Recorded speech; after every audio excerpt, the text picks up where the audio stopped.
দোস্ত নাহিদ আসিফরা জীবন দেওয়ার জন্য প্রস্তুত হয়ে রাজপথে নেমেছিল। ডিজিএফআই ডিবি এর পাশবিক অত্যাচার কোনো কিছু এদেরকে টলাতে পারেনি। বৈষম্য বিরোধী ছাত্র আন্দোলনের সমন্বয়কদের ভয় দেখিয়ে লাভ নেই বলে মন্তব্য করেন তিনি। এন্ড সেকেন্ড নিউজটি থাকবে, সালমান খান যদি 5 কোটি টাকা না দেন তাহলে তাকে মেরে ফেলা হবে।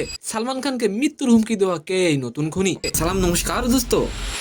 বৈষম্য বিরোধী ছাত্র আন্দোলনের সমন্বয়কদের ভয় দেখিয়ে লাভ নেই বলে মন্তব্য করেন সার্জিস আলম। তিনি বলেন, জগন্নাথ বিশ্ববিদ্যালয়ের স্লোগান ওদের পূর্ববর্তী করাপ্টেড সিস্টেম নিয়েছিল, সেটা বুঝেছি। সহযোদ্ধাদের মধ্যে মানবাভিমান থাকতে পারে, সেটা নিয়েও সমস্যা নেই। ন্যায়ের পক্ষে রাজপথের লড়াইয়ের সংগ্রাম মিনিটের মধ্যে আবার আমাদের ঐক্যবদ্ধ করে তুলবে।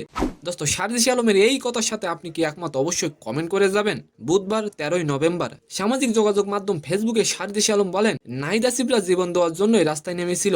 হাসনাতরা 3 মাস আগেই বলেছিল we are open to be killed. Sheikh হাসিনার পুরো রেজিমের ভয় এদেরকে সরাতে পারেনি। সমন্বয়কদের ভয় দেখিয়ে লাভ নেই। অন্যদিকে সালমান খানকে খুনের হুমকি দেওয়া এবং টাকা চাওয়া এখন নিত্যদিনের ঘটনা। এমন কোনো দিন নেই যে তিনি মৃত্যুর হুমকি পান না।